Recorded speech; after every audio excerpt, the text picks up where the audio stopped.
Big TV భక్తి సమాచారం WhatsApp ఛానల్లో జాయిన్ అవ్వండి. అన్ని విశేషాలు ఎప్పటికప్పుడు తెలుసుకోండి.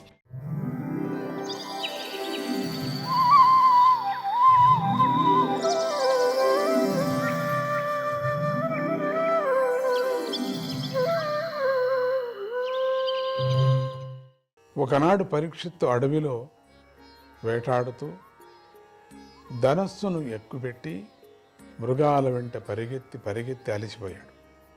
పరీక్షిత్తు కథ చెప్తున్నారు, అంటే విస్తారంగా ప్రారంభం చేశారు. అతన్ని ఆకలి దప్పులు పీడించాయి. ఆయనకు ఎక్కడ కూడా జలాశయం కనిపించలేదు. ఆయన ఒక ఆశ్రమంలోకి ప్రవేశించాడు. అక్కడ జితేంద్రుడి కళ్ళు మూసుకొని శాంత స్వభావంతో ఉన్నవాడు, ఊపిరి బిగబట్టి మనస్సును బుద్ధిని నిరోధించి సంసారానికి అతీతంగా ఉన్నవాడు, మూడు అవస్థలకు అతీతమైన బ్రహ్మస్వరూపంలో లగ్నమైనవాడు అయిన ఒక మహర్షిని చూశాడు. ఆయన చింపిరి జుట్టుతో జింక చర్మాన్ని కప్పుకొని ఉన్నాడు.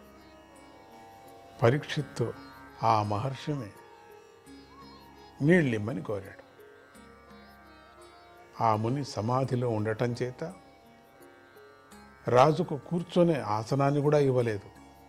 తన జ్ఞానంలో తానున్నాడు. మహత్తరమైన బ్రహ్మజ్ఞానంలో ఆ సమాధిలో మునిగిపోయాడు. ఊపిరి బిగబెట్టి అటువంటి యోగాన్ని చేస్తూ నిలిచిపోయాడు. అట్లనే అందుకని రాజును చూసి ఆసనం ఇవ్వలేదు, కూర్చోమని లేయలేదు.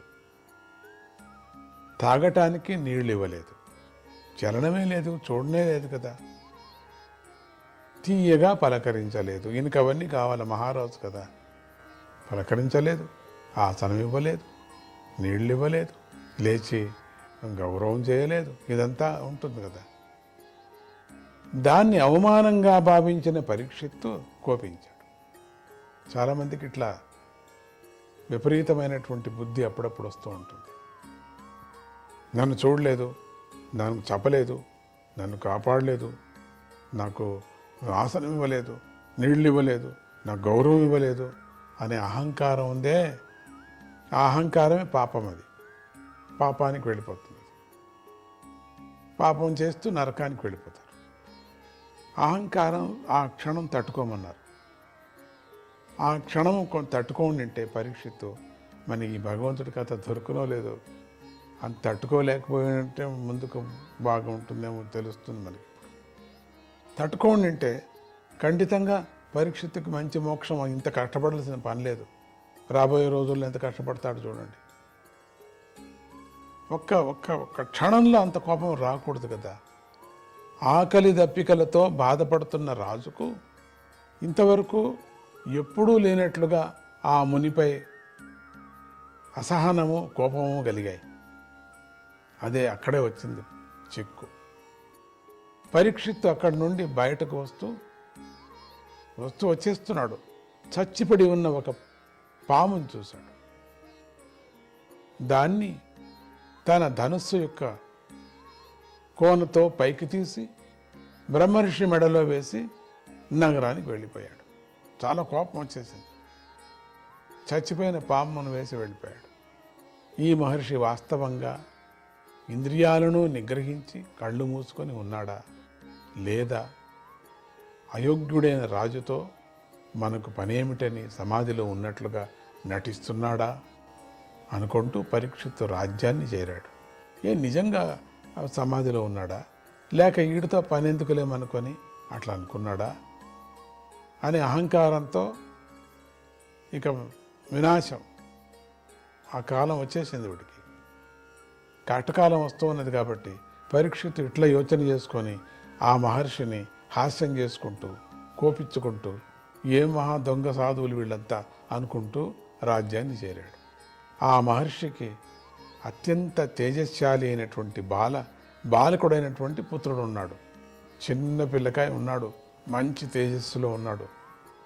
అతడు పిల్లలతో ఆడుకుంటూ రాజుగారు తన తండ్రి విషయంలో తప్పుగా నడుచుకున్నాడని విని ఇలా అన్నాడు, ఎంత తప్పుగా నడుచుకున్నాడు నా తండ్రి మీద, జనులు తిని మిగలగా విసిరివేసిన అన్నాన్ని తిని బలిసిన కాకుల్లాంటి రాజులు ఎంత అధర్మం చేస్తున్నారు. ప్రజల నుంచే కదా వాళ్ళు బతుకుతున్నారు. ప్రజలు కానుకలు కట్టకపోతే వాడు ఎట్లా బతుకుతారు? వాళ్ళు ప్రజలు పండించి వాళ్లకు భాగం ఇవ్వకపోతే ఎట్లా ఉంటారు? ఎంగిలి బతుకు వాళ్ళది, రాజులది. ఎంగిలి బతుకులు, ప్రజలదే సొమ్ము తిని ఎంగిలి తినేవాళ్లకు ఇంత అహంకారమా? ప్రభువులు ప్రజలకు ద్రోహం చేయటం అనేది గుమ్మం దగ్గర కాపలా కాసే కుక్క ఇంటిలోకి చొరబడటం వంటిది. జాగ్రత్తగా ఉండాలి వాళ్ళు ప్రజల మీద. ప్రజలందరూ నమ్మకంతో రాజుని చేసి కూర్చోబెట్టారు పైన. ప్రజల్ని బిడ్డల్లాగా చూడాల, దేవతల్లాగా చూడాలి. అటువంటి రాజులు ప్రజలను హీనంగా కుక్కలాగా చూస్తారా? వాళ్ళు పిచ్చి కుక్కలు, తిరగబడితే వాళ్ళు. జాగ్రత్తగా ఉండాలి వాళ్ళు.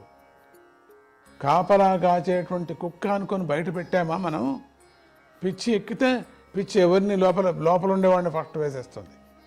ఈ అయోగ్యుడైనటువంటి క్షత్రియుడు బ్రాహ్మణులచే తమ ద్వారపాలకుడిగా నియోగింపబడ్డాడు. అటువంటి ద్వారపాలకుడు ఇంట్లోకి వచ్చి గిన్నెలో ఉన్న ఆహారాన్ని తినటం అనేది తగిన పని ఎలా ఉంటుంది చెప్పండి? కాపలాగా కుక్కలాగా వాళ్ళ ఉండాలి మన్నన్ని. అట్లా లోపలికి వచ్చేసేది. ఒకవేళ ఇప్పుడు ఇంకొక విధంగా చెప్పటం,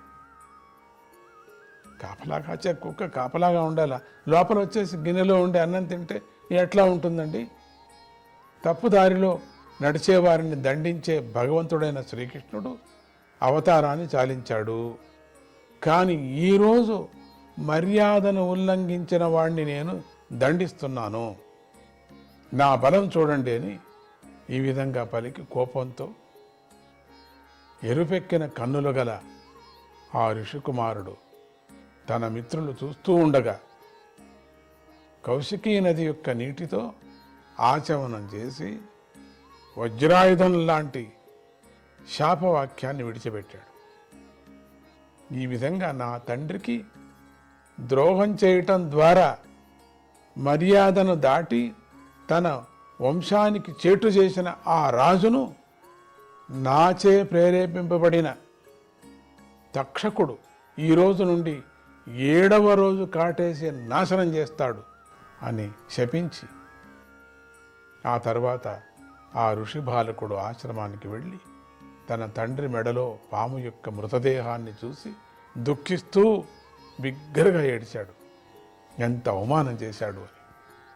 అంగీరసుని వంశంలో జన్మించిన ఆ శమీక మహర్షి పుత్రుని ఏడుపు విని మెల్లగా కళ్ళు తెరిచాడు. తన మెడలోని చచ్చిన పాము తీసి పడేసి పుత్రుణ్ణి ఇలా అడిగాడు, నాయనా, ఎందుకు ఏడుస్తున్నావు? నీకెవరైనా అపకారం చేశారా అని. అప్పుడు ఆ పిల్లవాడు జరిగినదంతా చెప్పాడు. శాపానికి అర్హుడు కాని ఆ మహారాజా పరీక్షిత్తును తన పుత్రుడు శపించాడని విని, అయ్యో, ఆ శమీక మహర్షి కొడుకును అభినందించలేకపోయాడు. మంచి పని చేసేవాళ్ళు అని ఆనకపోయాడు. ఆయన పిల్లవాడితో ఇలా అన్నాడు, అయ్యా మూర్ఖుడా, నువ్వు ఎంత పెద్ద పాపం చేశావు? అజ్ఞానంతో చిన్న తప్పుకు పెద్ద శిక్షను విధించావు కదా నువ్వు. నీ బుద్ధి ఇంకా పరిపక్వం కాలేదు. అందుకే రాజంటే ఎవరనుకున్నావు? విష్ణువే కదా అని శాస్త్రాలు చెప్పే మాటను అర్థం చేసుకోలేకపోయావు కదా. కృష్ణ నారాయణ.